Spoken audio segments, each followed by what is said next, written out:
mga katupa, JR here, the shifting gear, and welcome to my channel. Ngayong araw po mga katupa, may pupuntahan na naman po tayo.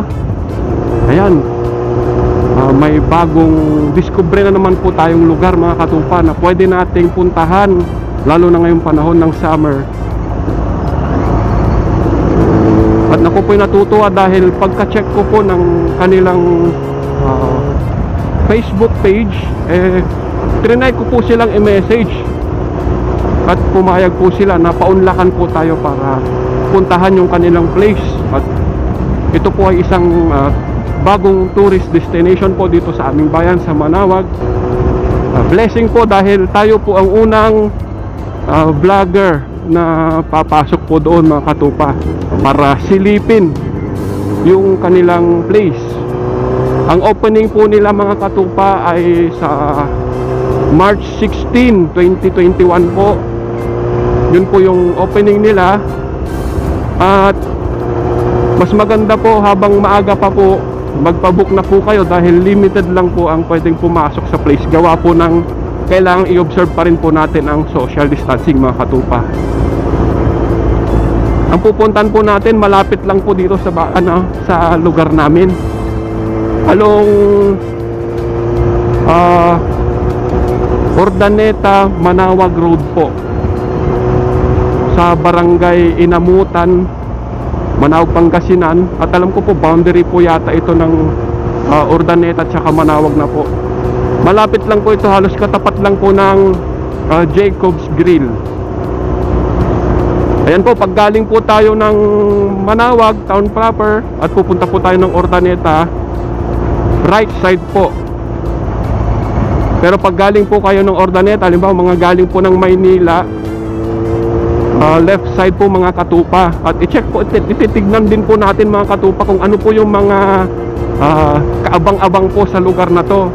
Although nadadaanan ko na po ito dati nung ginagawa pa lang po, at hindi ko akalain na ganun po pala kaganda yung place nung nakita ko po yung picture.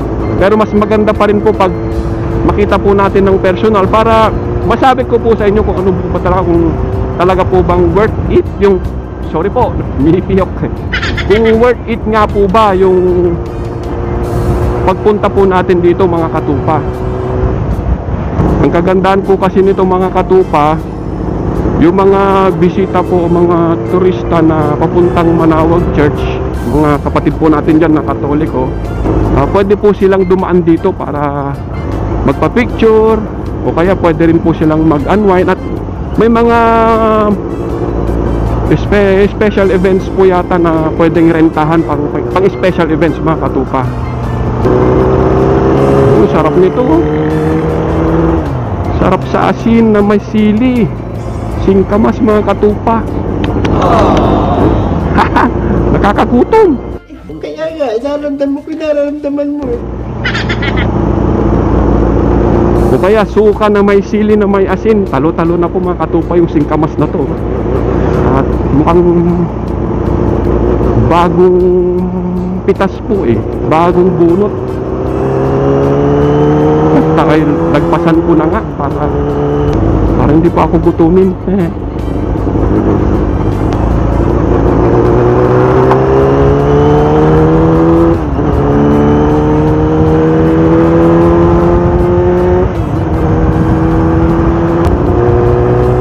Ngayon po ay araw ng Sabado, kaya naisama po natin mga katupa si Boss Madam.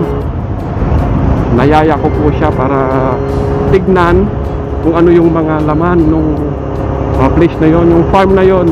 Actually ang pangalan po yata niya ay Babas Eco Farm. Yun po yung name ng place na pupuntahan po natin. Although hindi pa po sila officially open sa oras na ito, sa araw na ito. Kaya sana po ako lang muna po yung kauna-unahan na vlogger na magpupunta rito para i-feature ang place po nila. At ang nakakatuwa po, instead na lumayo pa po tayo sa ibang bayan para mamasyal, meron na rin po palang ganitong farm dito sa lugar po namin, dito sa bayan po namin sa Manaoag mga katupa. Kaya tipid gasolina, tipid oras, makakapunta na po tayo. Yan po mga katupa, tanaw na po natin yung yan, Babas Eco Farm.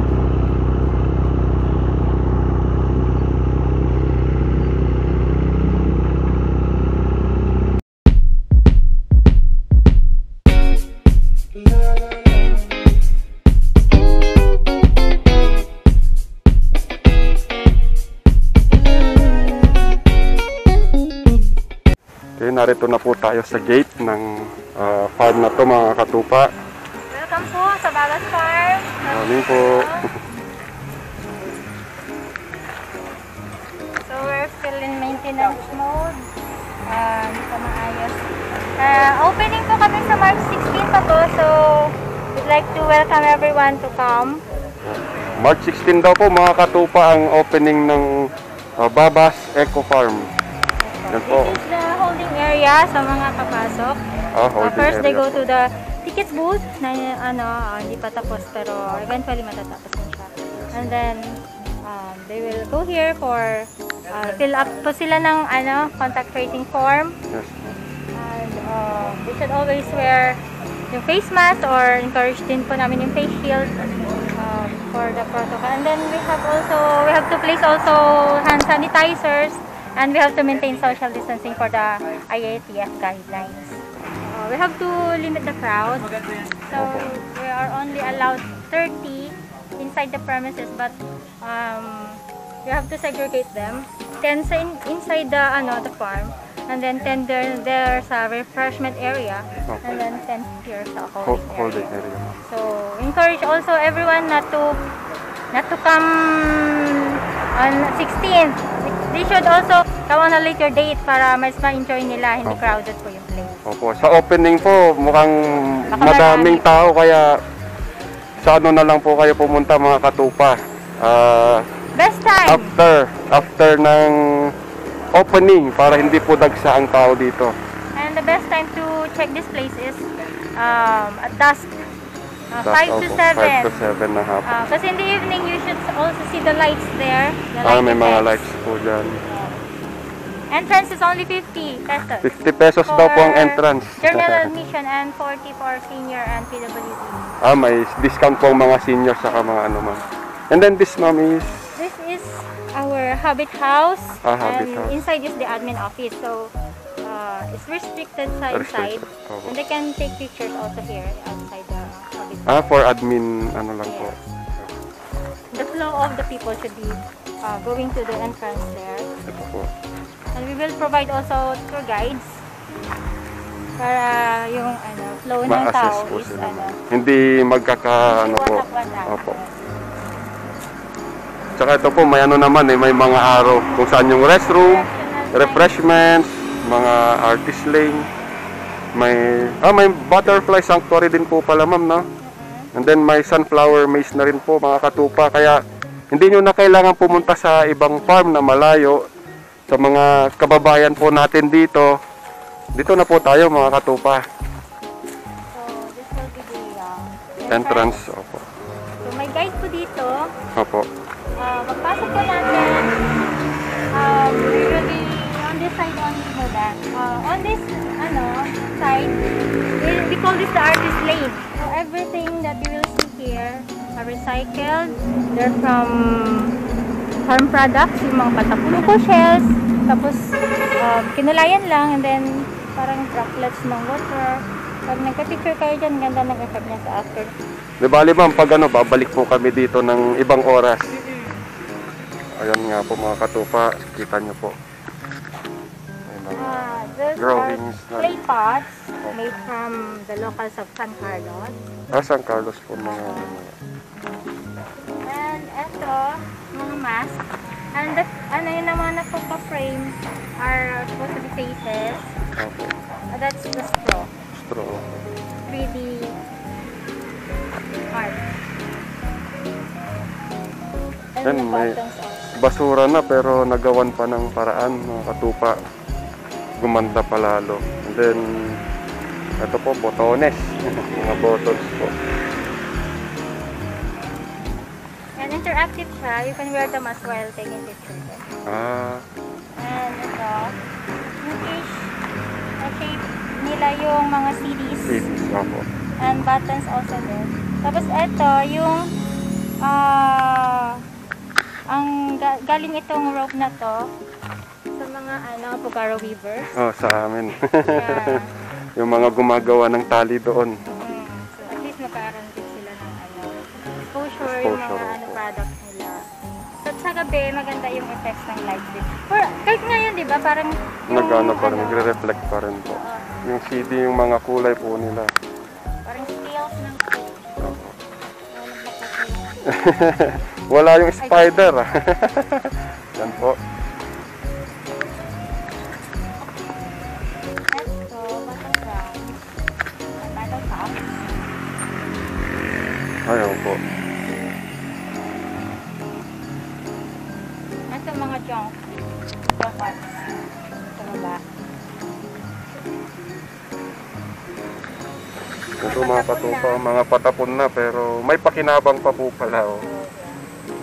Basta may malikhaing isip lang po tayo mga katupa. Ito po mga tansan, battlegrounds po.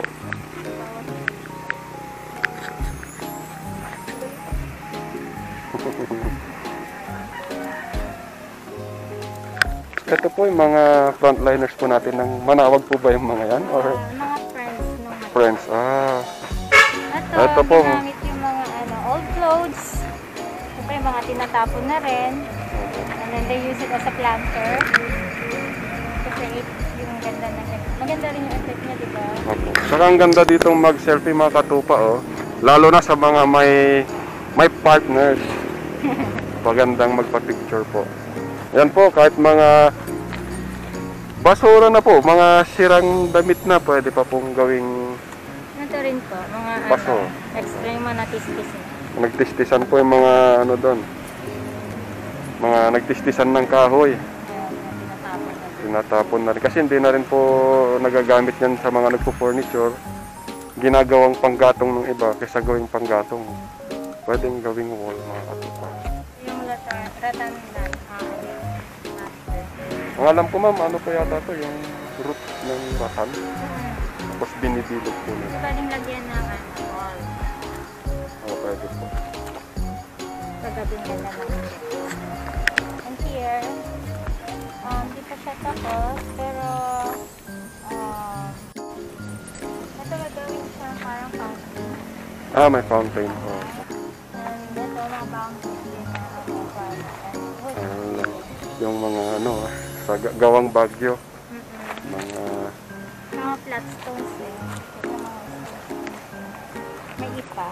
Actually, we're going to sell din yung mga carbonized rice ma'am. years here. Ang ganda po, may love fan. Ito po ma'am yung Holding area for yung pagpunta sa sunflower. Hindi pwede rin dun sabay-sabay. so by batch pa rin po ma'am. At least 5 to 7 ang pwedeng pumasok. Meron din tayong another art made of Plastic spoon. plastic spoon. Botones po no. Plastic bottle po mga katupa. Oh. Pwedeng gawing bricks pa po parang hollow blocks po. Tapos ito po, ginagawang teapot itong nito, yung Roselle na plant. If you're familiar. Ngayon ko lang narinig ma'am. Yan, ginagawang tea. Or pwedeng gawing jam. Lutuin lang siya with sugar daw. Naging jam na siya. So, siguro we will feature also kung paano gumawa niyan and paano gumawa din ng tea niya. So, ito na yung ating flower. Almost lahat na ay Namulaklak na.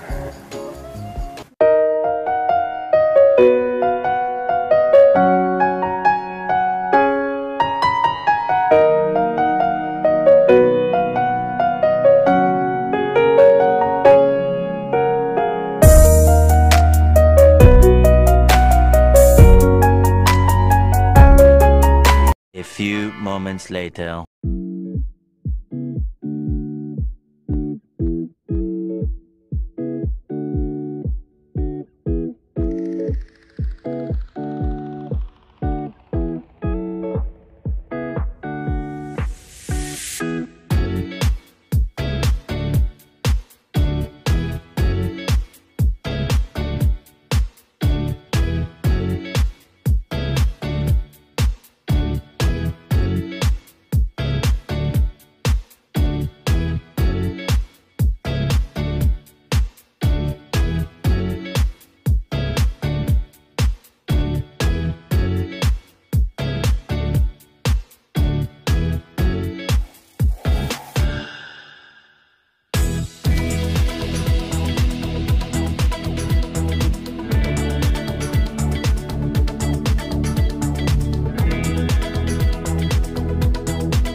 few moments later.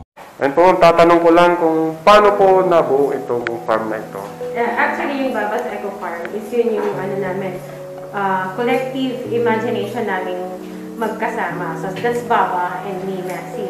So parang meron kaming passion for a little bit of gardening, but more on yung reusable and recycling ng mga bagay na sa tingin natin ay wala nang use. If you've noticed, kung na-post ka ni Ma'am Christy, like yung mga drawings namin, so nag-collab kami sa mga artists natin para mabigyan sila ng another life. Actually, it's supposed to be a second chance garden.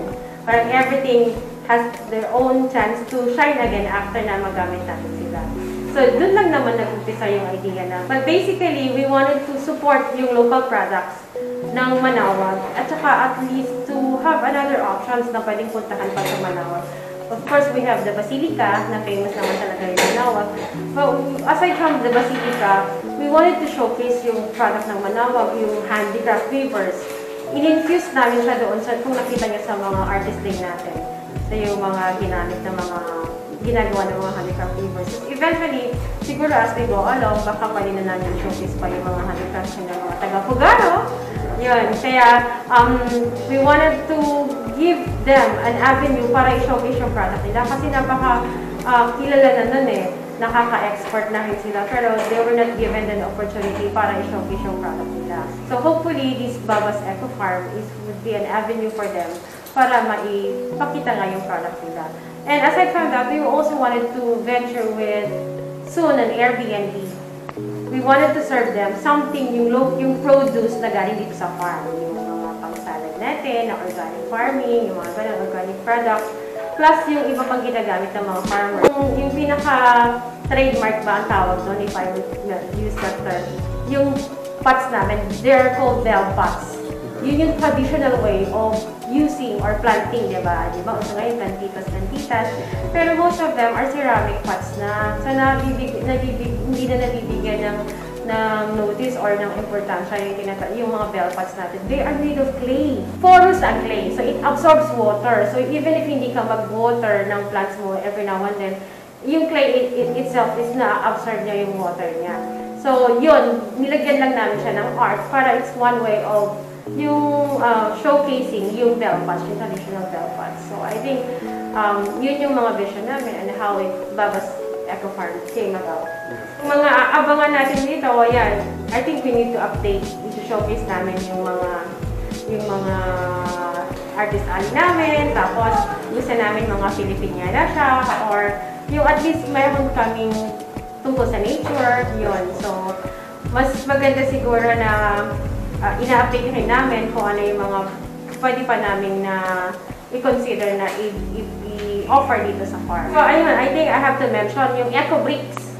Kung napansin nyo sa likod, yung ginamit naming Eco Bricks, that's part of the talagang pinaka-main project namin na gusto namin talagang ipakita na yung mga waste products natin ng mga plastics could come into a better use. Diba yung Eco Bricking? So, initially, yung pinakita namin is naka-wall lang siya. Pero eventually, we would like to make a structure out of Eco Brick, yung simple shed. Basura yun, diba? So, pero nakagawa tayo ng wall. Plus, if you notice, itong habit house natin, inspired siya, habit house, itong tawagin natin. It's also made of an eco bag. So, yung bag, earth bag. So, it's made of soil, plus yung mga sako natin. Most na ginamit namin dito are reclaims. Yung sako, galing yun sa Payatas ng Pangasinan. Dump site. So, yung mga nandoon, kinukuha nila yung mga sako, nilinis nila, then we buy it from them. Pinakita namin dito yung technology. We call it the earth bag. So, storage siya at the same time na pwede siyang pagtayuan. Plus, hindi siya yung very traditional way na pagtatayo ng bahay na CHB, yung hollow blocks yung ginagamit. So, pinakita rin namin, there's other way para mag-create ka ng structure. Mag-create ka ng bahay. In fact, sa ibang countries, I think in Africa, dahil hindi nila masyadong ma-afford yung mga CHB, ginagamit nila kung ano yung available resources nila. And that's one, yung eco bag na tinatawag, or yung eco earth bag. So, yeah, there's more to await here at Babas Eco Farm. So, we would like to encourage you to at least come and visit us for the newest Eco Farm here in Manawag.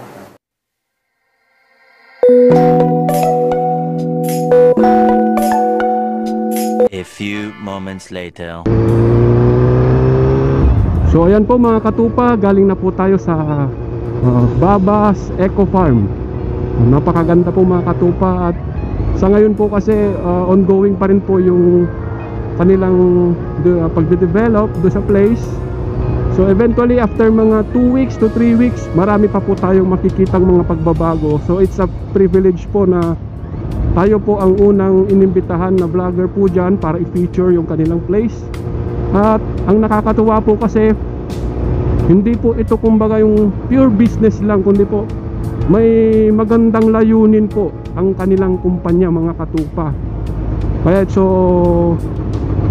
ito po ay napakalaking blessing dito sa aming bayan sa Manaoag, dahil mabibigyan po ng chance yung mga kababayan po namin na marunong sa art, kagaya po ng mga gumagawa sa amin ng mga handicrafts, mga gumagawa po ng mga tali na pang wave o weaver po ng mga handicrafts po namin. Mabibigyan po sila ng chance na magkaroon po ng kabuhayan, maging sa mga farmer at mga kabataan po, kasi ang kanilang target na imulat po sila sa organic farming mga katupa, dahil sila rin po ay isang organic farmer po sila.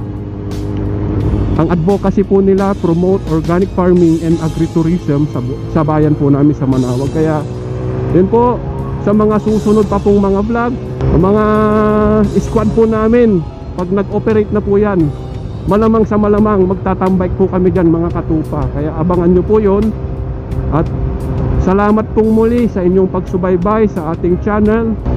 Sa mga katupa po dyan na hindi pa po nakapag-subscribe, please subscribe, like and share The Shifting Gear to our YouTube channel at sa Facebook page po natin.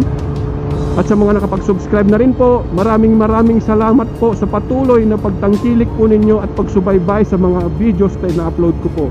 Maraming salamat po, at lagi po ninyong tatandaan, pray first before you ride mga katupa. God bless po, paalam!